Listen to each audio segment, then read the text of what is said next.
Welcome to What the Plus, a critical overview of the last century of pop culture as filtered through the lens of Disney Plus. I am Garrett Martin.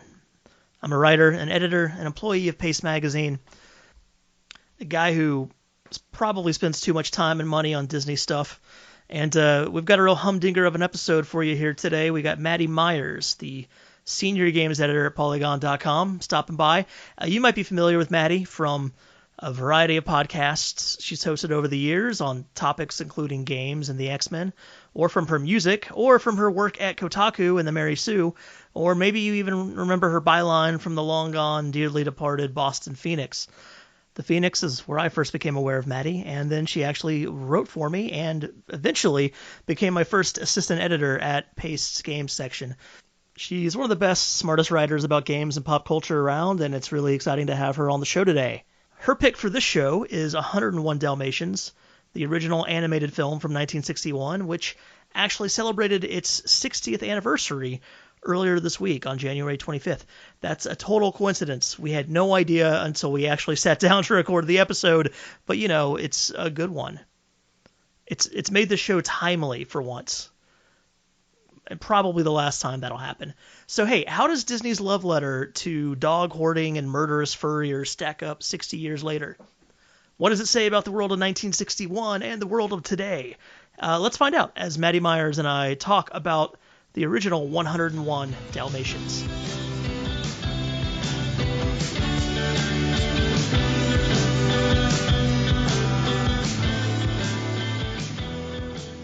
Maddie, how are you doing? I'm doing great. Thanks for having me on the show. I guess you go by Garrett Martin on this show. It's supposed to Garrett Ryan Martin or Ryan Martin? Garrett. Yeah, no, Ryan, it's my middle name. Ryan is what people in the real world call me. If the pandemic ever ends and we're able to meet up face to face again, I would be totally okay with you calling me Ryan. I'm okay with you calling me Ryan here even. But, right. For the purposes of my career. But your name is also Garrett. Yeah. It's important that we introduce ourselves by confusing the listener right out of the gate. My name is Maddie. They don't even need to think about my middle name. Who can say what it is? And if relevant. People are here listening for you, they probably don't care about me anyway and probably won't stick with the show after this one episode. They should. This is a fun show. I listened back to some eps. I hope people will check it out. And if people listen to this show and they want to listen to other podcasts, I have too for some reason. I was going to ask you. You've been, you're sort of a podcasting pro. You have a couple different shows you've been doing for years. I do. Yeah. So, I have my day job at Polygon, and I've decided for some reason to also have 2 weekly podcasts on top of a full-time day job because I love work and I can't get enough of it. And one of them is Triple Click, which is a video game podcast on the Maximum Fun Network. And that's like a more professional show, I would say. And then one of them that might be fun for your listeners is called The Mutant Ages, and I host it with my lifelong best friend, Ryan Pagella, and we are rewatching and reviewing every single adaptation of the X-Men ever. So that includes the live-action movies, but also we finished watching all of X-Men the Animated Series, which, as you know, is on Disney Plus, of course. Yeah. It's much easier to watch now than it was when we were reviewing it. I was going to ask, how has your show changed with the launch of Disney Plus? It's gotten a lot easier. I am so grateful. Like now we are on to X-Men Evolution. We're up to season 2, and it's so nice to just watch it on a streaming service with the subtitles and like see the full cast without what we were doing for X-Men the Animated Series, which was obtaining it through illicit means. I'll say that much. There was not an official way to stream that show.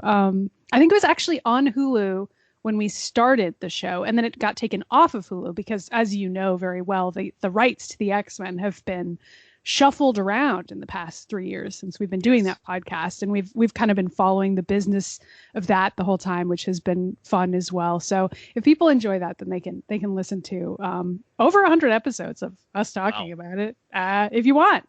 And I did not choose an X-Men thing for this show, kind of on purpose, because I was like, I'm going to try to talk about something else. Why not? Yeah, you need a break from the mutants. So you gotta. I haven't watched a lot of the X-Men cartoons.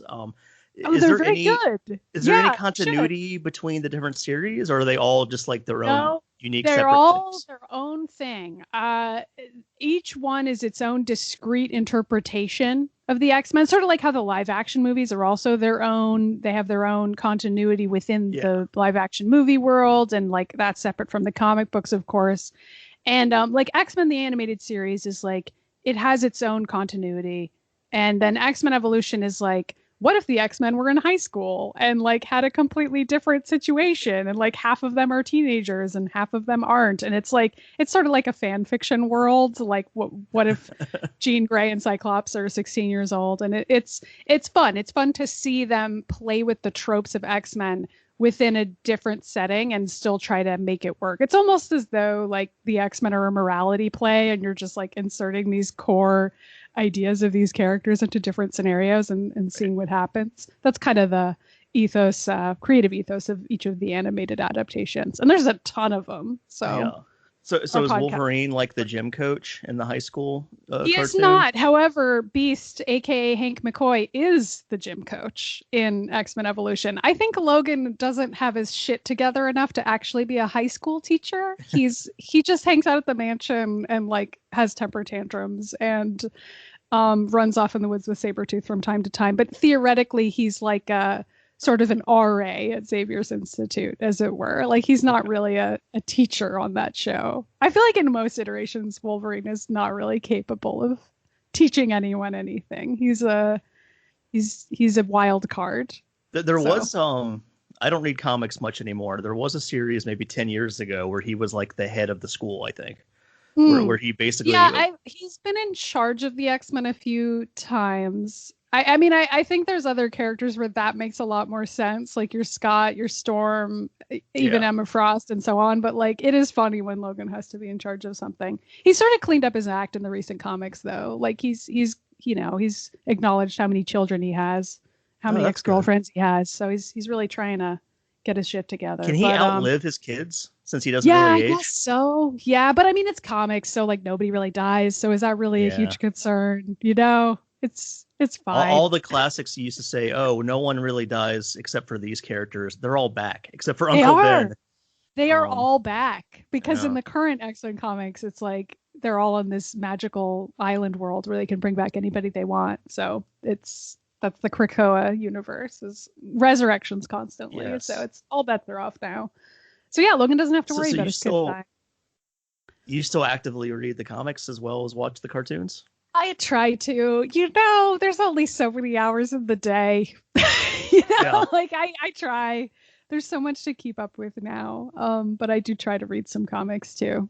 Part of that is like for my job at Polygon, I mostly cover video games, but we have an entertainment section too. And so, of course, it's good to try to stay up to date on as many things as you possibly can if you're editing stories about WandaVision or what have you. So I do try to keep my finger on the pulse of our ever-changing media landscape, and that includes comic books. So So how are you digging Polygon? You've been there for what, a little over a year now at this point? It's not quite a year, but I can't blame you for having no perception of time. Yes. I started. So you started right before the pandemic. Right after. You're close. I started on May 4th, which I will always remember because it's Star Wars Day. Right.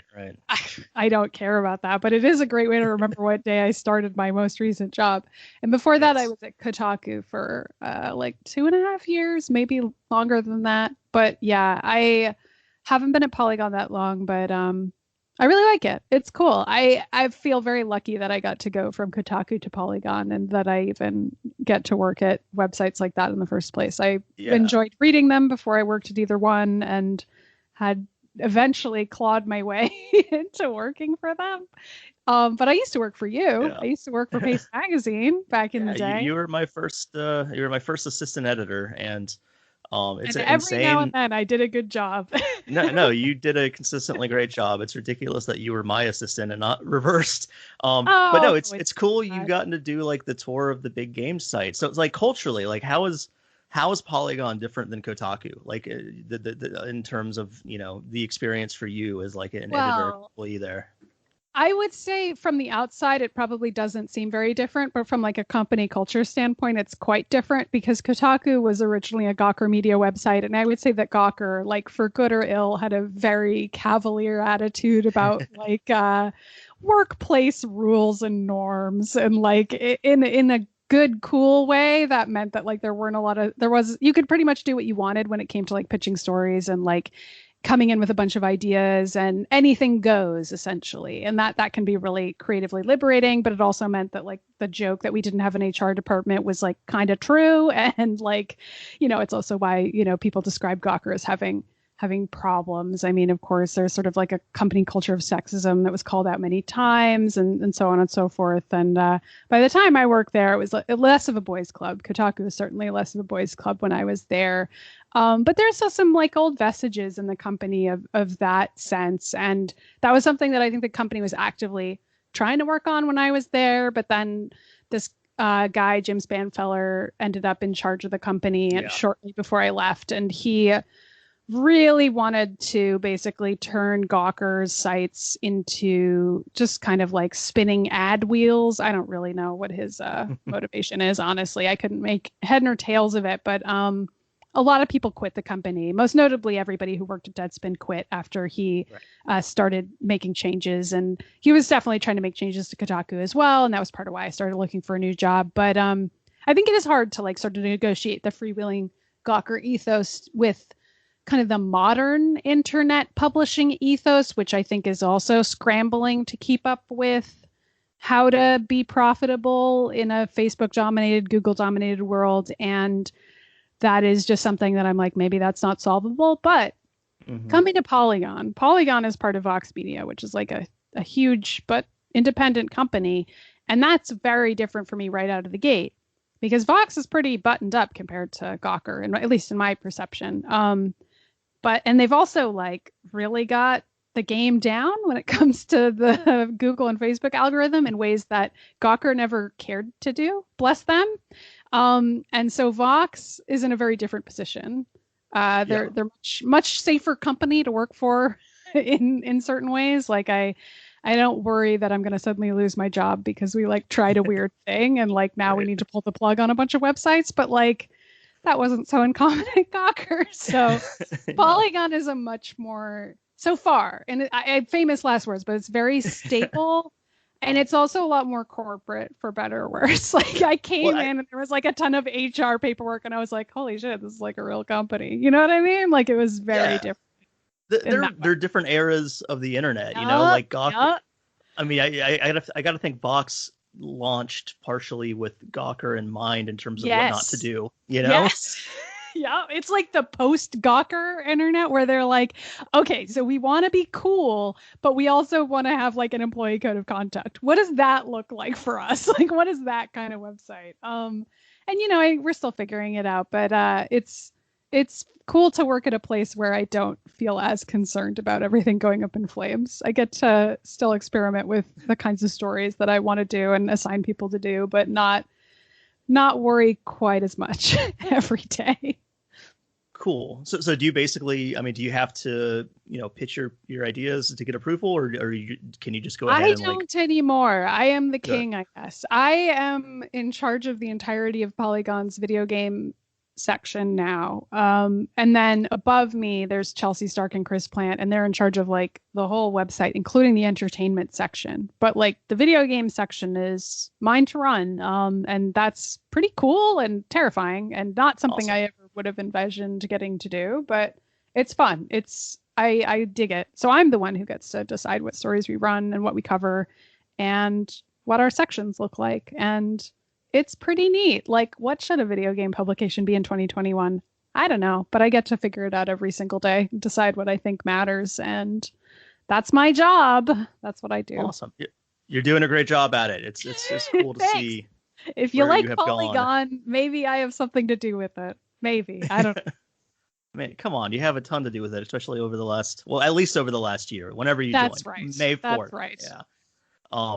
So you picked a movie for this show. Yes, I Not did. normally I segue a lot more smoothly than that. There's But, no way to because I've just I know chosen a wild card. There's no way in. We can't get there from X-Men. We can't get there from video games. We just barrel in a red convertible wearing a fur coat and we're screaming and we're here. Now we're here. I guess one thing I could have said, one segue we could have done is, hey, it's January 24th that we're recording this. Did you know tomorrow is the 60th anniversary of this movie's release? I did not know that. Is that true? It is, yeah. Came out January 25th, 1961. Not why I chose it, but wouldn't that have been incredible? Because, it's 2021 now, so we're actually right there on the 60th anniversary. Incredible. Yeah. I was wondering if you were doing that sort of secretly, like if that was something you had in the back of your head. And you know what else I didn't know? I did not realize that there is going to be a live action movie called Cruella starring Emma Stone that has been delayed due to COVID a couple times, but is coming out pretty soon.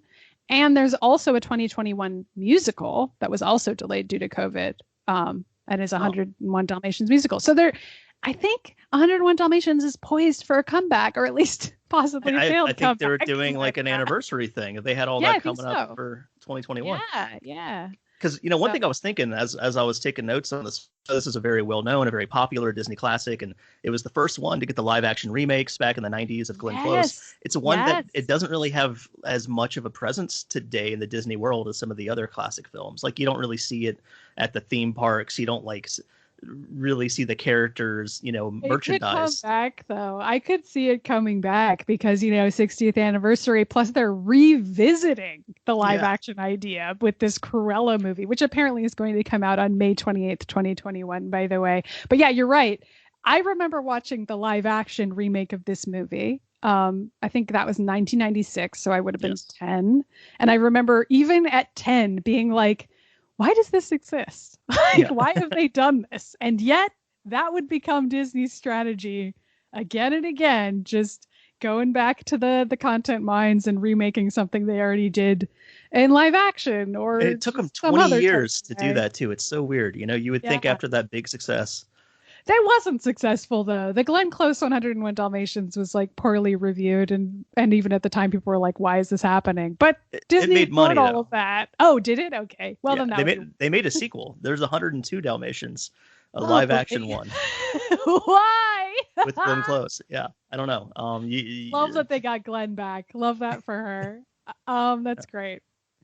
So, okay, well, it comes down basically to dogs being cute, I think. Yes, that's why they keep revisiting these things, because people like dogs. What's your history with the 101 Dalmatians? Why did you want to pick this one for the show? Okay, so I picked this because roughly a month ago, I rewatched a whole bunch of Disney movies, and this was one of them. I just got into a mode where I was like, I'm going to rewatch a bunch of the dog movies. So I watched Oliver and Company, which you did on this show. Loved that up.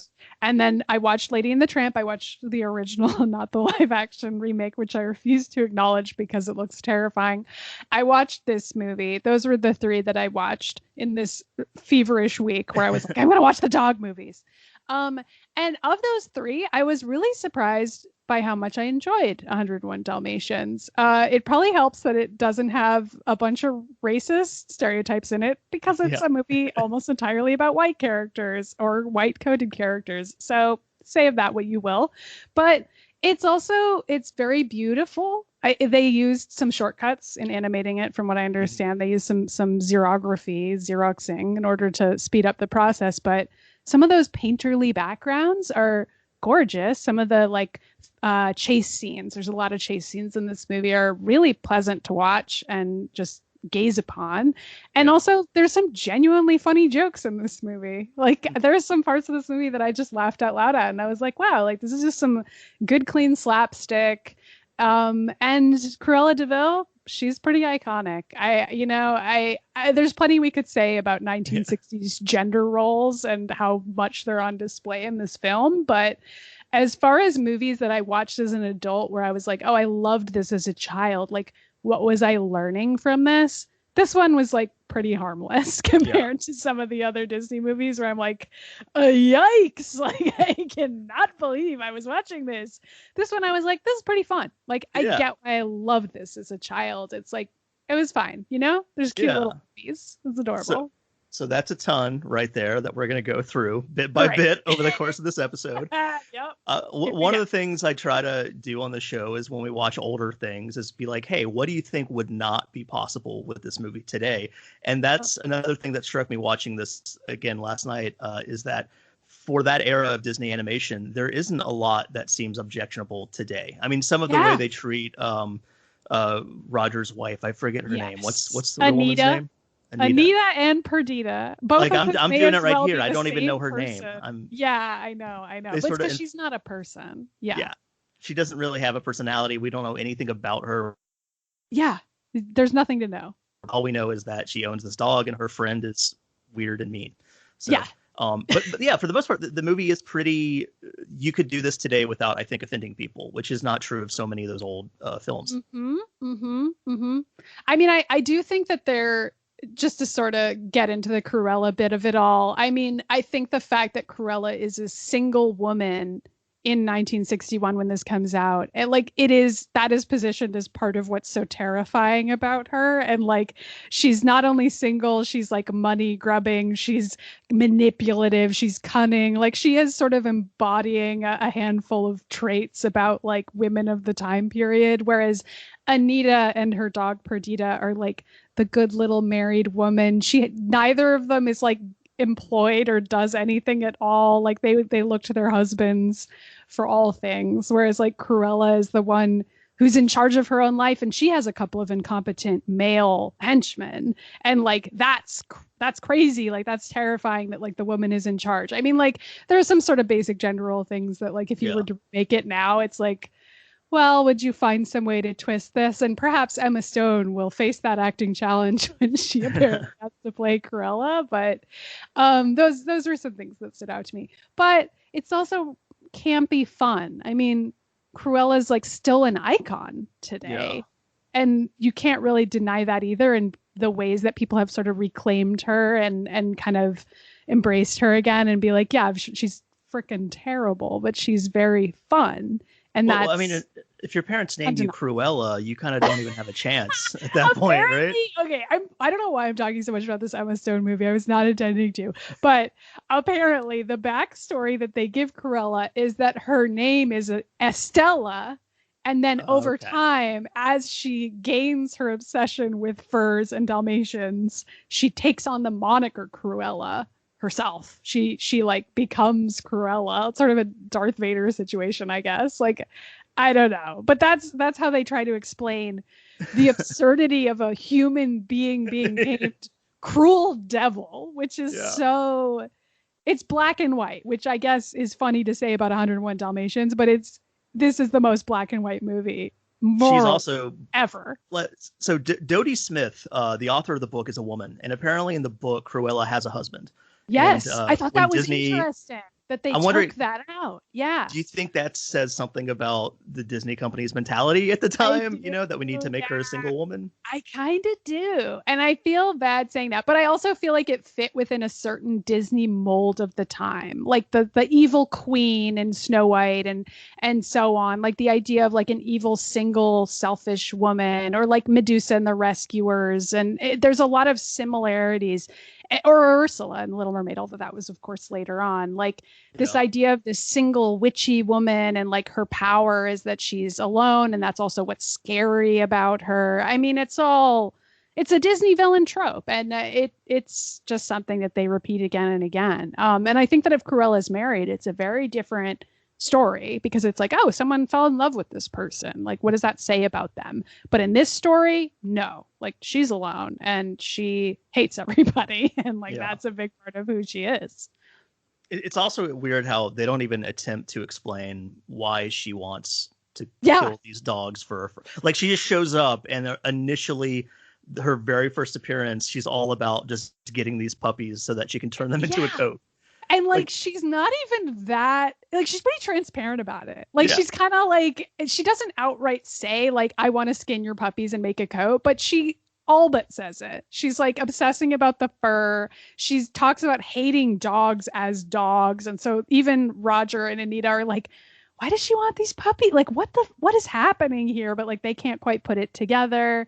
And much later on, after she's kidnapped the puppies and she's ordering Horace and Jasper to skin them for their coats, she talks about how many coats they'll be able to make and the idea of selling them, as opposed to like the live action version where I think Glenn Close's character just wants the coat for herself. And I think that's how a lot of people remember it, is like Cruella. That's what I always thought. Like, herself. I was surprised to see that. Yeah. I think actually in this original version of the movie, she wanted to make multiple coats, as many coats as possible, and sell them on this like black fur market that doesn't exist. But I suppose it does according to this children movie logic. But yeah, she's trying to make money off of it, apparently. Yeah.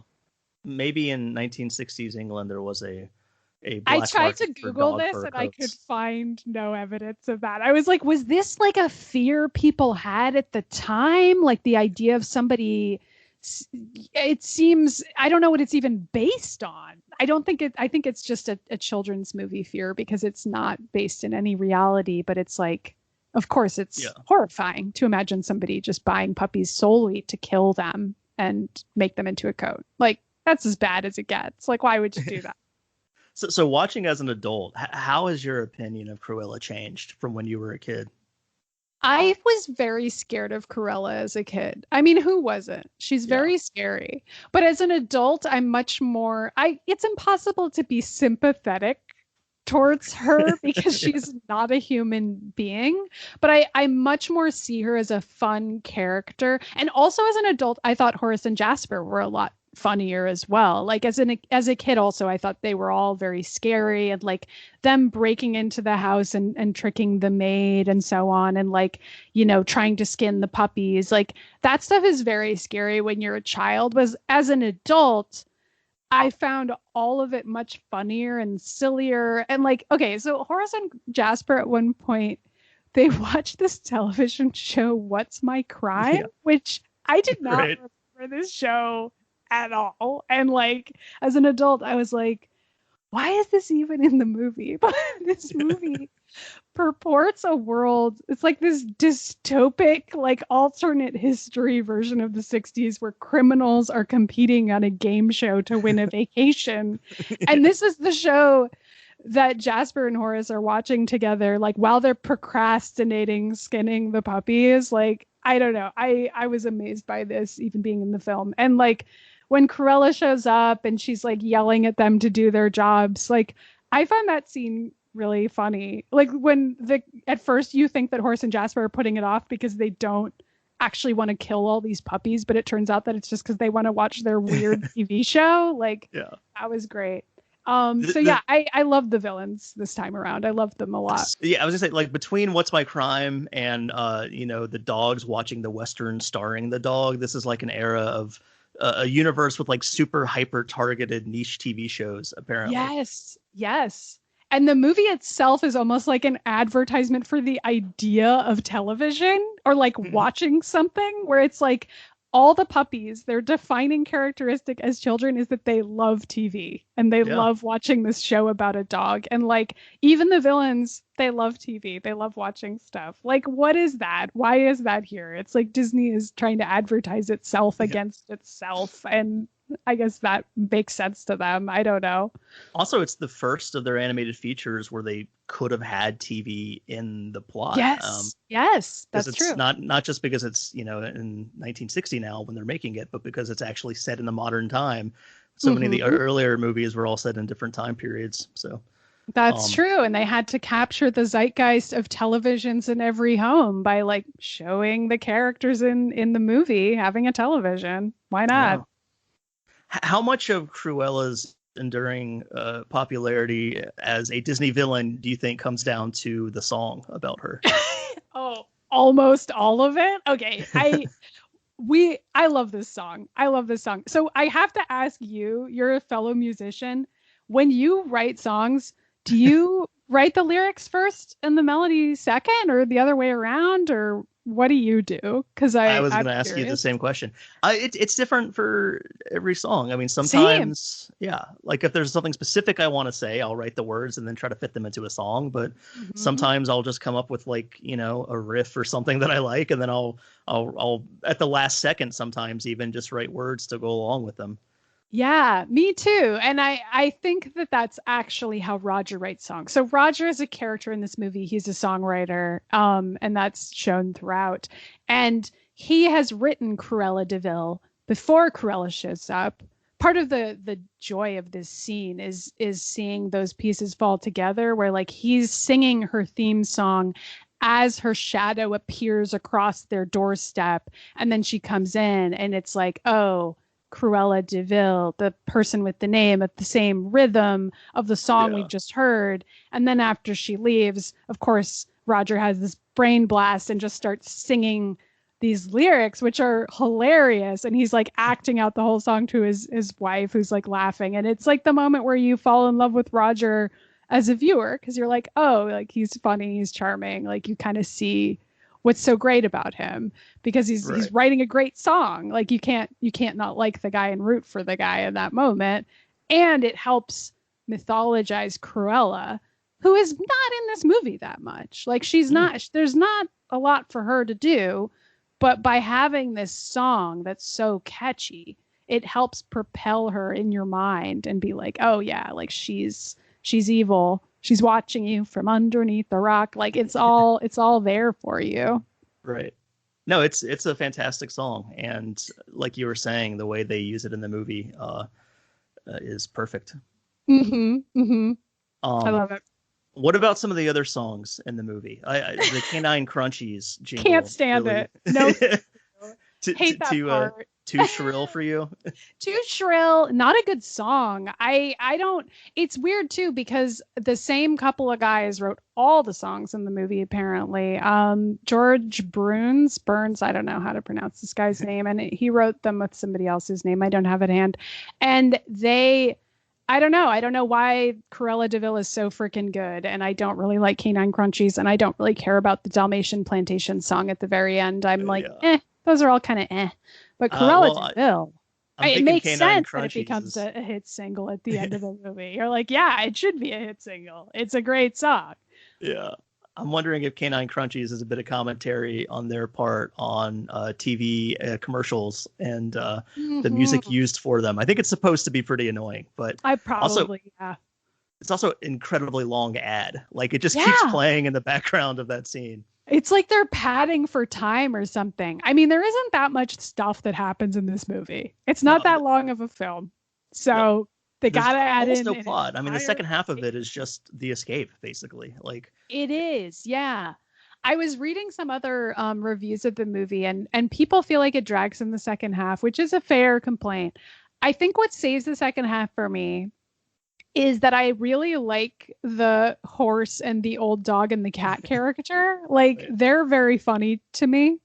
And if you don't like them, then you're kind of screwed. And there are a whole bunch of other random like dog characters who help the Pongo family escape from Cruella et al. yeah. But that one trio of the horse, dog, and cat, I found them so endearing that I was like, I like this. I like these guys. I like And how earnest they are. Like, if that yeah, movie was made today, I think the cat would be like snarky and sarcastic, and yes, but but no, they're he was not. serious about his job. He was serious, and it's like the cat is taking care of this elderly dog, and the dog is like completely incompetent but like sees himself as an army colonel, and like the cat and horse are just kind of like covering for his sort of dementia basically. And it's Yeah, sweet. It's very heartwarming and earnest. You're right, like it doesn't have the sarcastic quippy quality that like a 2021 remake of this movie would feel the need to have, where it's just like, this is a movie about animals who like each other and care yeah. about each other. Plus the whole Twilight bark thing, which we haven't even talked about. I was Like, about to say it. Yeah. I loved that as a kid, and I honestly still like it as an adult. Like No, the it's a idea, fantastic idea. Yeah.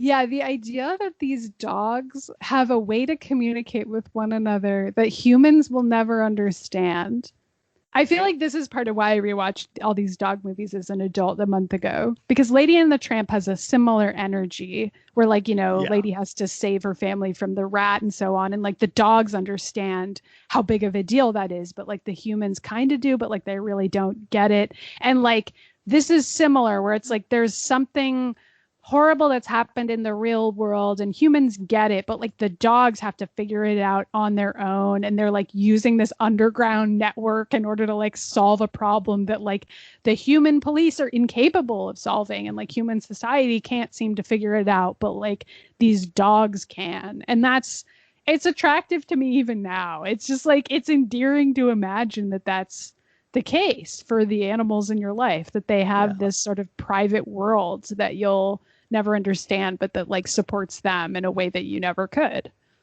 I'm surprised, given Disney's ability to market every idea they've ever had, that they haven't done anything more with the Twilight Bark. I mean, that seems like that could be like a regular cartoon series or something, like a half-hour series about this underground network of dogs in London that try to help each other. You can have international versions of it. You could see what the Twilight Bark is like in New York or other places. They did do, I never watched it at the time, but they did do it, 101 Dalmatians animated spin-off after this movie came out about some of the puppies, but apparently it was pretty bad. I like read about it just to be like, did people like this? And apparently they didn't. I mean, I think it was a huge missed opportunity. Like, this is such a strong movie with some really good ideas in it that they just couldn't figure out how to market. And maybe it's because, in the 60s, the marketing machine of Disney isn't what it is today. And they weren't in a position to pivot in the same way that they would now. But yeah, it is not too late, I guess, for us to see a Twilight Bark series. But it's hard to imagine that happening now at the 60th anniversary of 101 Dalmatians. It might seem too much like Paw Patrol, I guess. I don't know. I guess it would. Yeah. I guess we have our own versions. Yeah. So having done your rewatch of all the Disney dog films, did you like the cameos in this one? I don't even feel like okay, so there is Jacques from Lady and the Tramp. What are the other ones? Who did I miss? I mean, the only one that was like obvious for me when I rewatched this last night was Peg in the dog store window, like the Lhasa Apso from Lady and the Tramp. There. Oh, I don't even think I saw Peg in the window. Okay, that's adorable. Some of the other ones that Wikipedia mentioned seems maybe a stretch. Like, it's a silhouette of Lady and the Tramp, and it's like, well, that could just be a couple dogs. A Cocker Spaniel. Yeah. I mean, it's the Disney house style. They're going to kind of look alike no matter what. So I think it probably is supposed to be Jacques who's doing the Twilight Bark, but like, who knows? It could just be another terrier. Like, I don't know. Yeah. So you mentioned one of the things I wanted to talk about that you mentioned during your opening monologue was the process, the Xeroxing process they use on the xerography, which you're saying how it's still a beautiful film. I think that this sort of shows the value of aesthetic, of art direction, that even though they're cutting corners and they're basically making a less artistically complex film, it still looks amazing because they run with a very specific look for it. Yeah.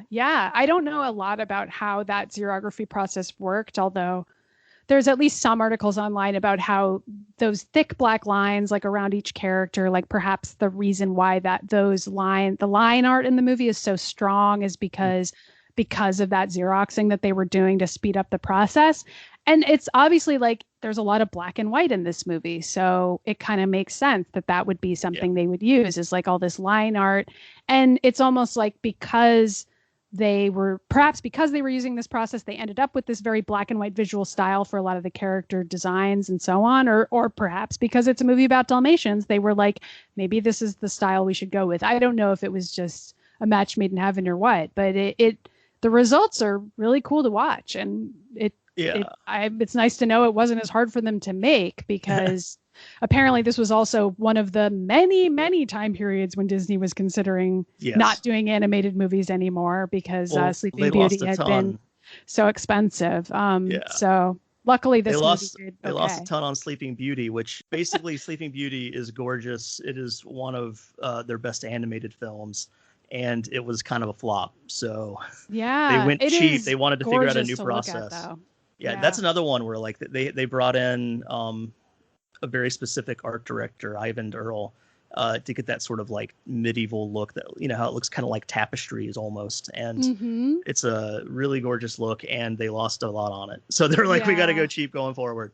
It does Um, have a very different look, though. Like, it's been a while since I watched it, but I don't remember it having as much of the thick black lines as this movie does. There were more like yeah, watercolor looks, whereas this movie has a lot of like intricately drawn backgrounds, which are very cool to look at, like Roger's apartment yeah, and like the farms that they go to, and like, you know, stacks of books and papers in Roger's room. Like, you can sort of look at all the little tiny details in this movie. It's like a picture book in terms of how it looks. It's cool. yeah. Whereas Sleeping Beauty is more like a painting, like a Right. watercolor thing. And But yeah. Dalmatians does some cool things with color. Like there will be shots where, say, when Horace and Jasper kidnap the dogs, and Yup.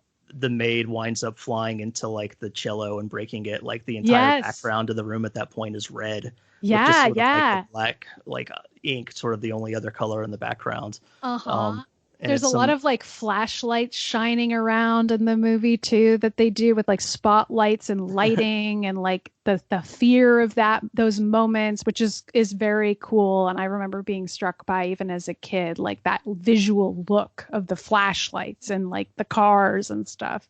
yeah, It's neat. It's it's neat a to look at. very it's a very well art directed film, even if they had to go with a cheaper process to make it.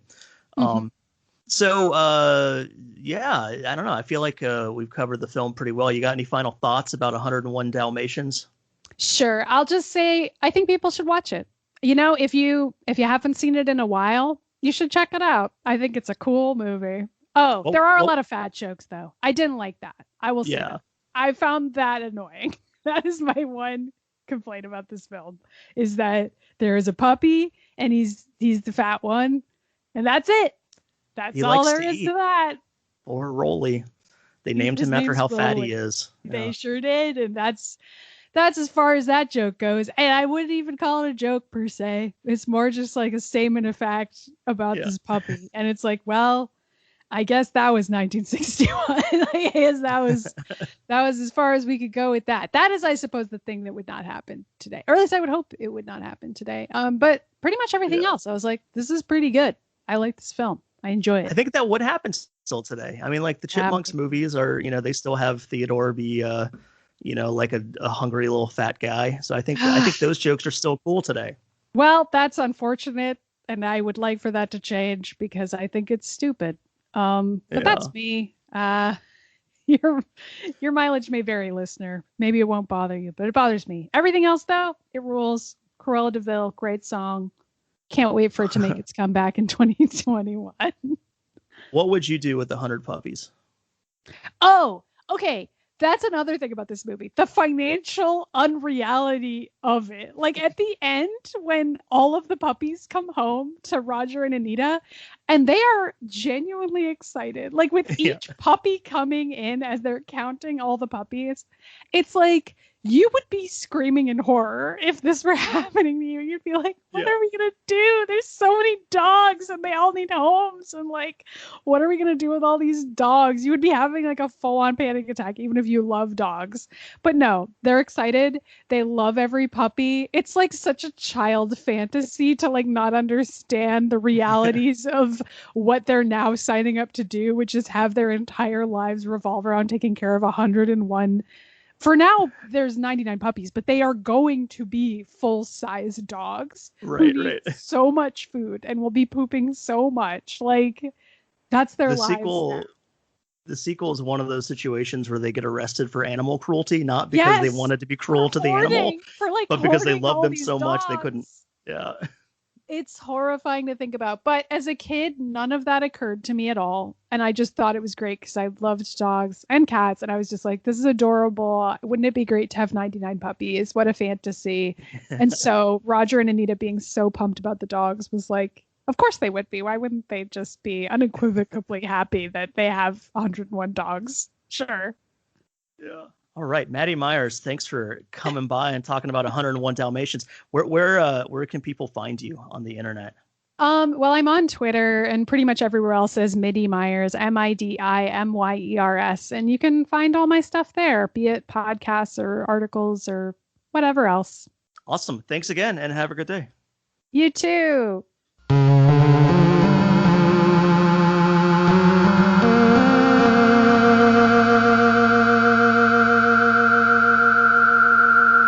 Okay, fantastic. That's another episode of What the Plus in the Books. Thank you, Maddie Myers from Polygon.com for coming on. Thanks to all of you for listening. We have a lot of great stuff planned for the next few weeks, so keep listening. I'm Garrett Martin. This is What the Plus, and thanks again.